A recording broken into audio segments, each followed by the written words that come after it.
Akhilesh education में आप सबका स्वागत है। आज हम बताएंगे इतिहास का बहुत ही महत्वपूर्ण टॉपिक है चीन की सभ्यता। चीन की सभ्यता का विकास, जो सभ्यताएं हैं सभी सभ्यताओं में सबसे ज़्यादा प्रचलित माना जाता है, क्योंकि इस सभ्यता की देन बहुत है। बहुत का मतलब कि विज्ञान के क्षेत्र में चीन की सभ्यता बहुत आगे थी। तो आइए हम बताना शुरू कर रहे हैं आपको चीन की सभ्यता। बहुत ही इम्पॉर्टेंट टॉपिक है चीन की सभ्यता। और इस सभ्यता का यानी कि ये कहाँ पे सभ्यता पली थी, कैसे पली थी, किस प्रकार से पली थी, कौन से राजा उस समय हुए थे, कैसे कैसे हुआ था, ये सब हम आपको बताने चल रहे हैं। और दोस्तों, आप सब वीडियो से बने रहिएगा। अगर वीडियो आपको अच्छा लगे तो लाइक भी कर दीजिएगा और अपने दोस्तों को शेयर भी कर दीजिएगा। तो चीन की सभ्यता दोस्तों 2500 ईसा पूर्व के आसपास तक मानी जाती है। 2500 ईसा पूर्व से लेकर के उसके बीच में कहा जाता है कि 2500 से 200 ईसा पूर्व तक, 400 ईसा पूर्व तक, लेकिन अलग अलग इतिहासकारों का अलग अलग मत है। तो चीन की सभ्यता का प्राचीन एवं महत्वपूर्ण सभ्यता है। यह एक बहुत ही प्राचीन और महत्वपूर्ण सभ्यता है। इस सभ्यता का विकास हांगहो नदी, इस सभ्यता का विकास हांगहो नदी घाटी पर हुआ था। हांगहो नदी घाटी पर इस सभ्यता का विकास हुआ था और ये इसी नदी के ऊपर, इसी नदी के बगल में ये बहुत विकसित हुई थी चीन की सभ्यता। कहा जाता है कि सर्वप्रथम हांगहो परिक्षेत्र में ही चीनी सभ्यता का विकास हुआ। और इसके बाद चीनी सभ्यता को विकास का श्रेय, जो चीनी सभ्यता है, इस सभ्यता का विकास का श्रेय सांड वंश को जाता है। सांड वंश के राजा थे। सांड वंश को इसका श्रेय, सबसे ज़्यादा श्रेय सांड वंश को जाता है कि चीन की सभ्यता में सबसे ज़्यादा विकास करने वाले राजा जो सांड वंश आप इतिहास में सुने होंगे, हम उसको भी आगे चल के बताएंगे। सांड वंश के राजाओं को, जिन्होंने 1765 से लेकर के, यानी कि 1765 ईसा पूर्व, 1765 ईसा पूर्व से लेकर के 1122 ईसा पूर्व तक चीन पर शासन किया था। यानी कि इसी सभ्यता में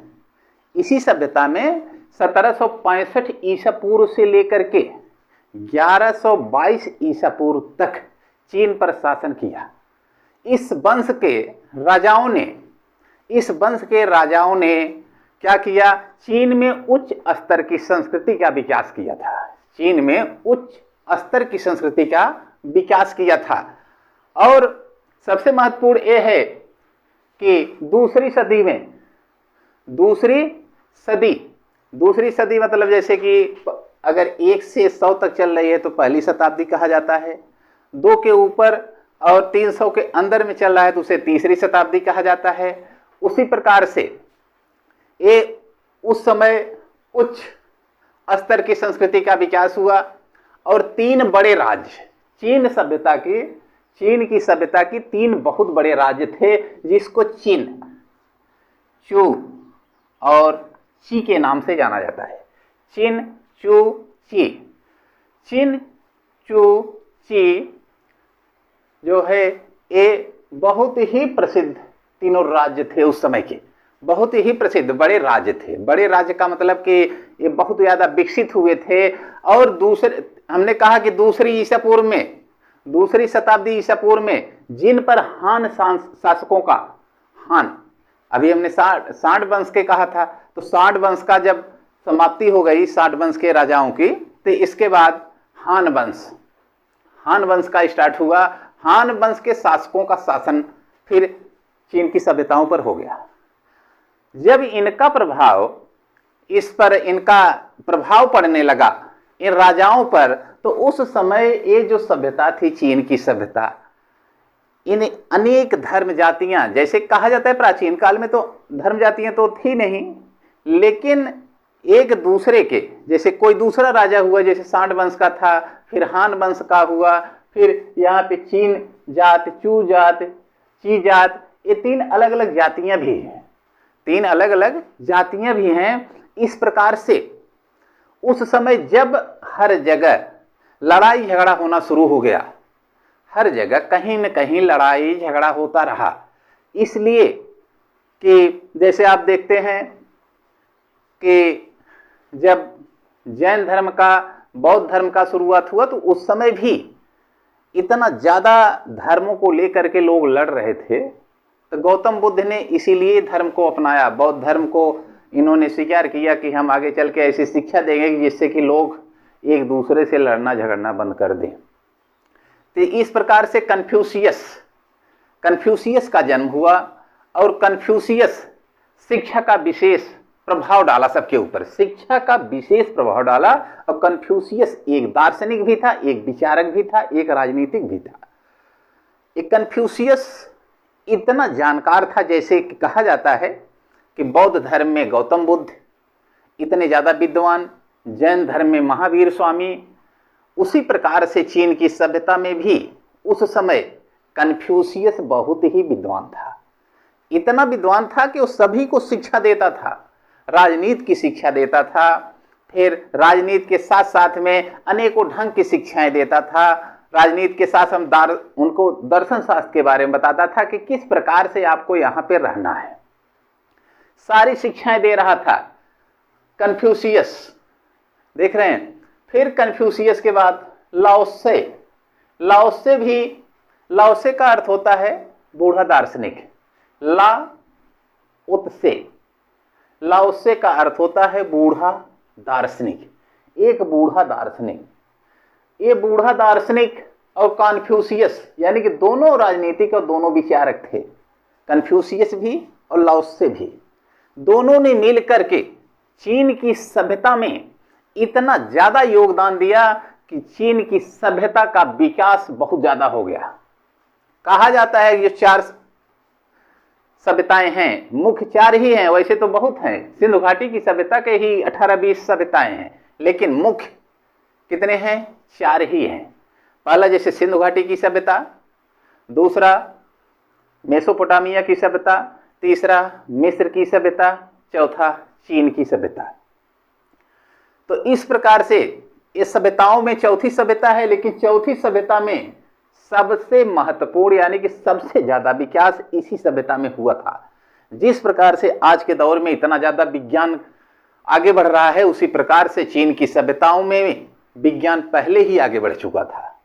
विज्ञान पहले ही आगे बढ़ चुका था, इतना ज्यादा आगे बढ़ चुका था कि जैसे कि हम बता रहे हैं आपको, कन्फ्यूशियस की शिक्षाओं का विशेष प्रभाव सबके ऊपर पड़ रहा था। फिर महात्मा कन्फ्यूशियस धार्मिक नेता के साथ साथ ये राजनीतिक एवं दार्शनिक भी थे। और लाओसे का संग पाकर के कन्फ्यूशियस और लाओसे दोनों लोगों ने मिलकर के ऐसे चीन सभ्यता में बहुत ही प्रतिष्ठित अपनी प्रतिष्ठा बना लिए। इतना ज्यादा प्रतिष्ठा बना लिए कि जिसके सिद्धांत पूरे देश में फैल गए। इनके सिद्धांत पूरे देश में फैल गए। खास करके लाओसे जो बूढ़ा दार्शनिक था, इतना ज्यादा इनका प्रभाव पड़ा कि पूरी चीन की सभ्यता विकसित हो गई। इतना ज्यादा विकसित हो गया कि आप सुने होंगे कि प्राचीन काल में पहले कागज नहीं होते थे। लोग भोजपत्र पे लिखते थे, ताम्रपत्र पर लिखते थे, इस प्रकार से लोग लिखते थे। तो उस समय शुरू में तो चीन की सभ्यता के लोग भी विकसित नहीं थे, लेकिन धीरे धीरे विकसित होने लगे। लेकिन इनकी एक परंपरा रही थी, इनकी सभ्यता का एक ऐसी परंपरा थी, अगर किसी की मृत्यु हो जाती है, किसी भी घर में किसी भी सदस्य की अगर मृत्यु हो जाती है, तो वो मरने के बाद उस शव को कहीं दफनाते तो सभी थे, चाहे आदिकाल पाषाण काल से जोड़िए, चाहे आज भी कुछ लोग दफनाते हैं, कुछ लोग जलाते हैं। लेकिन चीन सभ्यता में खास बात ये थी, इसके पहले भी हमने मिस्र की सभ्यता में बताया है कि उस समय के लोग दफनाते थे। फिर उसके साथ में वो लोग उनके खाने पीने का बर्तन वगैरह सब नाइट्रोजन के लेप लगा करके उसको दफन कर देते थे। और चीन की सभ्यता क्या थी? चीन की सभ्यता में अगर कोई व्यक्ति मर जाता है, मरने के बाद उसको बाकायदे चटाई में लपेट करके उसके खाने पीने की वस्तुओं को साथ में रख करके, वस्तुएं मतलब कि जो मिट्टी के बर्तन वगैरह थे उसको साथ में रख करके उसके बाद उसको दफना देते थे। दफनाने के बाद उनका विश्वास था, चीन सभ्यताओं का, चीन की सभ्यता के प्रत्येक नागरिक का ये विश्वास था कि आदमी की मृत्यु होने के बाद, आदमी की मृत्यु होने के बाद उसके अंदर दो आत्माएं होती हैं, उसके अंदर दो आत्माएं निवास करती हैं। एक आत्मा शरीर छोड़ करके ऊपर चली जाती है और दूसरी आत्मा शरीर के साथ में रहती है। इसीलिए वे लोग खाने पीने की वस्तुओं को भी साथ में रखते थे, जिससे कि कभी जरूरत पड़े तो वो अपने सामान का अपने प्रयोग में ला सके। तो इस प्रकार से अब हम आपको आगे बताने चल रहे हैं सी हांग टी कौन थे, सी हांग टी के बारे में कि सी हांग टी क्या थे और ये क्या थे और किस प्रकार से इन्होंने कार्य किया था, और इन्होंने अच्छा कार्य किया था जो भी कार्य किया। लेकिन हम इसके बारे में आपको विशेष रूप से बताने चल रहे हैं कि सी हांग टी का कार्य क्या था, किस लिए जाने जाते हैं।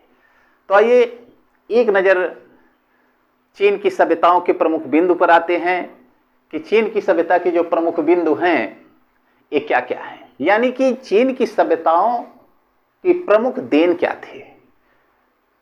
तो चीन सभ्यता के जो आधार थे ये कैसी थी या किस प्रकार से थी, ये चीज बहुत ही महत्वपूर्ण है।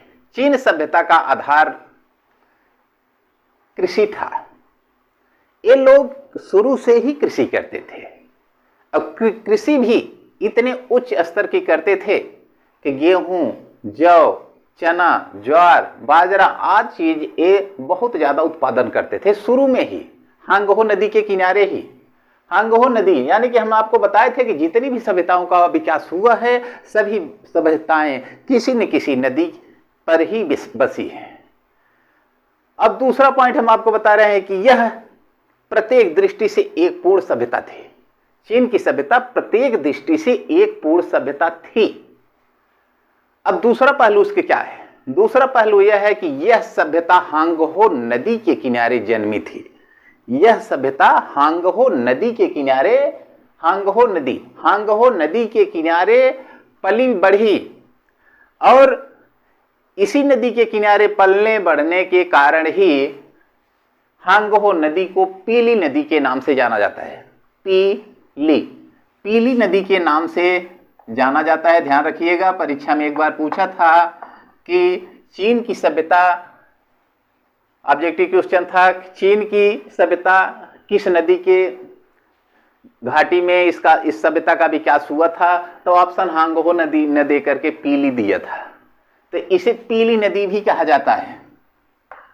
पीली नदी, इस सभ्यता को जो चीन की सभ्यता है, चीन की सभ्यता पीली नदी के किनारे इसका विकास हुआ था। वैसे तो हांगहो ही नदी ही है, लेकिन हांगहो नदी को ही पीली नदी भी कहा जाता है। पीली नदी, ध्यान दीजिएगा। फिर इसका तीसरा पहलू क्या है? तीसरा पहलू, चीनी सभ्यताओं में शिक्षा पर विशेष बल दिया गया। चीनी सभ्यताओं में, चीन की सभ्यता में शिक्षा पर विशेष ध्यान दिया जाता था। शुरू से ही ध्यान दिया जाता था। कब से? जब से कन्फ्यूशियस आया था। कन्फ्यूशियस का जन्म हुआ। कन्फ्यूशियस जब अपने देश के, अपने सभ्यता की देखरेख में ये सबको शिक्षा देना शुरू कर दिया। कन्फ्यूशियस के आने के बाद, लाओत्से के आने के बाद चीन की सभ्यता का विकास चरम सीमा पर पहुंच गया। चीनी सभ्यता में शिक्षा पर विशेष बल दिया गया, हम आपको बता रहे हैं। यहाँ के प्रमुख दार्शनिक एवं शिक्षा कलाओं से संपन्न कन्फ्यूशियस ने यहाँ पर बिना भेदभाव के सबको शिक्षा दिया। यहाँ पर कोई भी भेदभाव नहीं हो रहा था। यहां तक इसका अगला बिंदु है, अगला प्रमुख बिंदु क्या है कि भेदभाव, ऊंच नीच, भेदभाव और ऊंच नीच की भावना ही इनके अंदर नहीं थी। चीन की सभ्यताओं में कोई भी भेदभाव नहीं था, कोई भी ऊंच नीच नहीं था, कैसी कौन क्या है कौन क्या नहीं, इससे मतलब ही नहीं था। सब मिलाकर के केवल एक ही कार्य था कि सबको शिक्षा देना है, समान शिक्षा देना है। सब साथ में उठते बैठते थे, सब एक कबीले में रहते थे। और आप इतना ध्यान रखिएगा, परीक्षा में जैसे पूछा जाता है कि जो नदी घाटी सभ्यता है, नदी घाटी सभ्यता कैसी सभ्यता है, यानी कि ये नदी घाटी सभ्यता जो है नगरीय सभ्यता थी, या ध्यान दीजिएगा नगरीय सभ्यता थी कि गांव की सभ्यता थी। तो ध्यान दीजिएगा, ये आपकी जितनी भी सभ्यताएं हैं सब सभ्यताएं नगरीय सभ्यताएं हैं। जितनी भी सभ्यताएं हैं सब सभ्यताएं नगरीय सभ्यताएं हैं। चलिए अगले बिंदु पे हम चलते हैं कि स्त्रियों को, चीन की सभ्यता में स्त्रियों को पूर्ण आदर व सम्मान दिया जाता था। स्त्रियों को पूर्ण आदर सम्मान दिया जाता था। ये एक ऐसी चीन की सभ्यता है जो पहली सभ्यता है कि जहां पर स्त्रियों को सम्मान दिया जाता है। स्त्रियों को सम्मान दिया जाता था बहुत ही आदर व सम्मान के साथ। और फिर अगली बात आती है कि चीन की दीवार। चीन की दीवार को आप सुने होंगे, आज भी सुना जाता है। ये सभी आश्चर्यजनकों में से एक है कि ये चीन की दीवार कैसी है। चीन की दीवार वास्तुकला की उन्नति का प्रतीक है। चीन की दीवार वास्तुकला की उन्नति का प्रतीक है। चीन की दीवार कोई भी बात होती है, उदाहरण लिया जाता है कि चीन की दीवार है, जैसे आगरा का ताजमहल है, कलकत्ता का हावड़ा पुल है। तो इस प्रकार से ही चीन की जो दीवार है ये बहुत ही महत्वपूर्ण है, जो कहा जाता है इसकी विशाल दीवार वास्तुकला की उन्नति का प्रतीक माना जाता है। इसका निर्माण चीन की सभ्यता में ही, इस दीवार को जिसे कहा जाता है चीन की दीवार, इस दीवार को चीन की सभ्यता के राजाओं ने ही उसका निर्माण करवाया था। ऐसी भव्य सभ्यता है कि जिसका निर्माण आप सोचिए कि इतना पहले यानी कि ईसा पूर्व पहले ही इसका निर्माण किया गया था। चीन की सभ्यता वाले ने मिल करके, उस सभ्यताओं के लोग शिक्षित थे और परिश्रमी थे, साथ साथ में उनके अंदर कोई भेदभाव नहीं था, ऊंच नीच की भावना नहीं थी। लेकिन आज के दौर में देखिए इतना ज्यादा ऊंच नीच की भावना है, भेदभाव है कि कोई एक दूसरे को देखना पसंद नहीं करता है। तो चीन की दीवार जो हमने बताया कि वास्तुकला की उन्नति का प्रतीक है। इसका निर्माण महान राजा सी हांगटी, महान राजा सी हांगटी ने 247 ईसा पूर्व, 247 ईसा पूर्व, ध्यान रखिएगा परीक्षा में आता है 247 ईसा पूर्व। सी हांगटी, राजा सी हांगटी ने 247 ईसा पूर्व में चीन की दीवार का निर्माण कराना शुरू किए थे। चीन की दीवार का निर्माण कराना शुरू किए थे। फिर इसमें एक कितने दिन तक, कितना समय लगाए थे इसको बनाने के लिए, इसको हम आपको बता रहे हैं कि कितना समय लगा था इसे बनाने में। राजा सी हांगटी ने 247 ईसा पूर्व में इसको बनाना शुरू किए। लेकिन कब तक बनवाए थे? 210 ईसा पूर्व तक, 210 ईसा पूर्व तक। 247 से तो शुरू किए थे, 247 ईसा पूर्व से शुरू किए थे। लेकिन ये बन करके, चीन की दीवार बन करके कितने दिन में तैयार हुआ? तो चीन की दीवार बन करके तैयार हुआ था 210 ईसा पूर्व। इतने समय में देख रहे हैं, इतने समय में यानी कि 37 साल में, 37 वर्ष में बन करके तैयार हुआ था। बनना शुरू कब हुआ? 247 ईसा पूर्व में। और बन करके तैयार कब हुआ? 210 ईसा पूर्व में। तो 210 ईसा पूर्व में यानी कि ये 37 वर्ष में बन के तैयार हो गया। 37 वर्ष में पूर्ण रूप से बन के तैयार हो गया। आप जानते हैं कि जो ईसा पूर्व कहा जाता है, ईसा पूर्व घटते क्रम में आता है और ईसवी बढ़ते क्रम में चलता है। तो ध्यान रखिएगा, इसीलिए ईसवी जैसे कहा जाता है ना, ईसवी और संवत में अंतर होता है। ईसवी और संवत में 57 वर्ष का अंतर होता है, क्योंकि वो 57 वर्ष आगे 57 वर्ष पीछे रहता है। और इसमें ईसा पूर्व यानी कि जन्म, ईसा मसीह के जन्म के पहले वाले को ईसा पूर्व कहते हैं, वो घटते हुए आता है। ईसवी जो है आपका बढ़ते हुए आगे चलता है। तो 247 ईसा पूर्व में इस बनना शुरू हुआ चीन की दीवार। चीन की दीवार ध्यान रखिएगा, चीन की दीवार, ये चीन की दीवार 37 वर्ष में बन के पूर्ण रूप से तैयार हो गई थी। और ये दीवार इतना ज्यादा विशाल थी, इतना ज्यादा विशाल थी ये चीन की दीवार कि उसके ऊपर, उसके दीवार के ऊपर, उसके दीवार के इस, मान लीजिए यही चीन की दीवार है, इस दीवार के ऊपर लगभग 1000 सैनिक पैदल यात्रा इस पे कर सकते थे, इतना चौड़ाई में था। अब ये कितने दिन में बना था? 37 वर्ष के समय में बना था। और बनवाने वाले सिहांगटी राजा थे। फिर आगे हम चलते हैं कि इनका विशेष योगदान क्या था। चीन की सभ्यताओं का इनका विशेष योगदान क्या था कि जो आज छोड़ के गए हैं। चीन की सभ्यता, जो कि हमने बताया कि चीन की सभ्यता सबसे प्रमुख थी, क्योंकि ये शिक्षित थे, और शिक्षित थे साथ साथ में इन्होंने विकास का क्रम जारी रखा। अब आगे आते हैं कि चीन की सभ्यता का महान देन, इनका विकास कैसा था, किस प्रकार से इन्होंने विकास किया था। तो सबसे पहले आप देखिए चीन की सभ्यता ने सर्वप्रथम कागज बनाना प्रारंभ किया। कागज, सर्वप्रथम इन्होंने कागज बनाया, कागज की खोज किया। कागज की खोज करने के बाद इन्होंने स्याही की खोज किया। इसके पहले लोग ताड़पत्र, भोजपत्र, ताम्रपत्रों पे लिखते थे, शिलालेखों पे लिखते थे, फलक पे लिखते थे, जहां पर ही जरूरत पड़ती थी, जैसे कि एक जगह लिख कर रख दिया।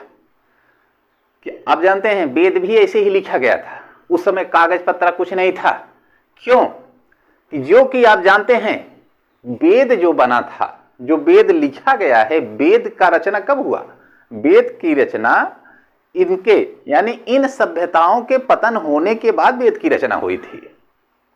सभी सभ्यताओं को समाप्त होने के बाद, जो सभ्यताएं जब समाप्त हुई तो उसी सभ्यता के ऊपर ही आकर के आर्य लोग निवास किए। इसको हम अगली वीडियो में आपको बताएंगे। तो जो हम बता रहे हैं कि सबसे पहले चीन की सभ्यताओं ने कागज का प्रयोग किया, इसका विकास इन्होंने, इसकी खोज किया।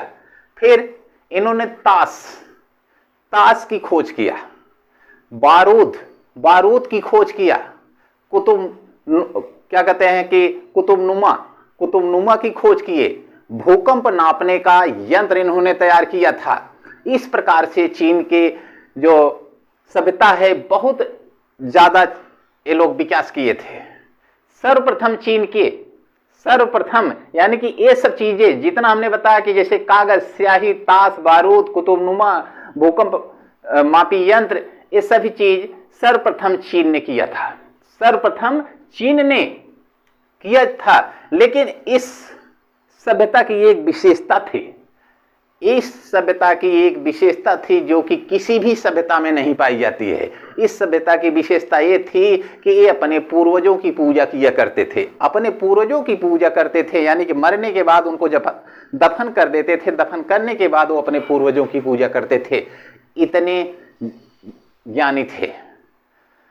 जैसा कि हम पहले ही आपको बताए कि इनकी सबसे खास चीज क्या थी कि किसी की मृत्यु होने के बाद सर्वप्रथम ये अपने मृत्यु हो जाने के बाद शव को चटाई में लपेट करके, मिट्टी के बर्तन साथ में रख करके फिर उसको साथ में दफना देते थे। दफनाते इसलिए थे कि उनका विश्वास था कि मरने के बाद प्रत्येक व्यक्ति की दो आत्माएं होती हैं। दो आत्माएं होती हैं जो एक शरीर को छोड़ करके ऊपर परमात्मा के पास चली जाती हैं, और दूसरी वे जो शरीर के साथ कब्र में रहती हैं। तो दोस्तों, इतना ज्यादा इस सभ्यता ने विकास किया था, चीन की सभ्यता ने। ध्यान रखिएगा, सर्वप्रथम इन्होंने क्या खोज किया था? कागज, इसके बाद स्याही, फिर ताश। इस प्रकार से इस सभ्यता ने ऐसे ज्यादा विकास किया, और ये इस सभ्यता का पालन पोषण, जैसे कहा जाता है कि सभ्यता को कहां पे पली पूछे? हांगहो नदी पर। हांगहो नदी पर ही इसका विकास होने के कारण इस नदी को पीली नदी के नाम से जाना जाता है। तो दोस्तों, ये था चीन की सभ्यता। आज ये सभ्यता जितने भी थी, सब सभ्यताएं समाप्त हो गई। अब हम आपको अगली वीडियो में बताएंगे कि वैदिक सभ्यता, ये वैदिक संस्कृति जहां पर रामायण महाभारत शुरू हुआ था, क्या ये हकीकत में रामायण और महाभारत उस समय हुआ था? अगर हुआ था तो वैदिक सभ्यता के चैप्टर में हम आपको ये अगले क्लास में अवश्य बताएंगे कि और किस प्रकार से वैदिक सभ्यता में लोग विकास किए, और वैदिक काल में जो आर्य आए थे, आर्य लोग कहा जाता है कि आर्य हम लोग भी हैं। तो नमस्कार दोस्तों, फिर अगले क्लास में मिलेंगे। जय हिंद।